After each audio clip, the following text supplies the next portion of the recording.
நாசமா போயிடுவா. ஒண்ணு காதுல போட்டு சாப்பிட்டா ஒண்ணு உனக்கு ஏதாவது நடக்கும்.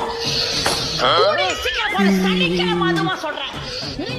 அடுத்த வீட்டு சண்டையை எட்டி பாக்குறிய வெக்கமா இல்ல? ஏன் நீங்க அடுத்த வீட்டு பொண்டாட்டி எட்டி பார்க்கும்போது உங்களுக்கு வெக்கமா இல்லையா? காபட்டை இங்கிலீஷ் மொளாப்படி தெரிய விட்டுருவாங்க. மாப்பிள செட்டி போட்டு வெடிக்க பாருங்க. முந்திரி கூட தரைய பாக்குதா இல்லையா? ஓகே பாப்பா, ரொம்ப நன்றி பாப்பா.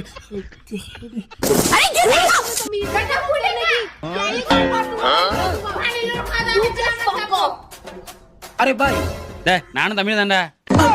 தமிழா? அப்புறம் என்ன எல்லாரும் பொட்ட சொட்டா வரைக்கும் ஏத்தி வச்சிருக்க? இப்படி இருந்தா தானே வேலை கொடுக்குறாங்க.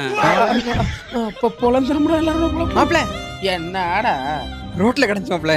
ஏன்டா நம்ம பொழப்ப இங்க நே பொழப்பா இருக்க போற இந்த நே யாரா கஞ்சி ஊத்துறதானா நல்லா இருக்கடா. அப்படியே ஒரு ரெண்டாவது முண்டாடி மாதிரியே இருக்குடா. வாங்க வாங்க வாங்க வாங்க. இந்தா பாரு, இனிமே இதான் உன் ஊடு. உனக்கு சாப்பிட்டு போட்டு கக்கா வந்துச்சுன்னா அவன் வாயில போடு.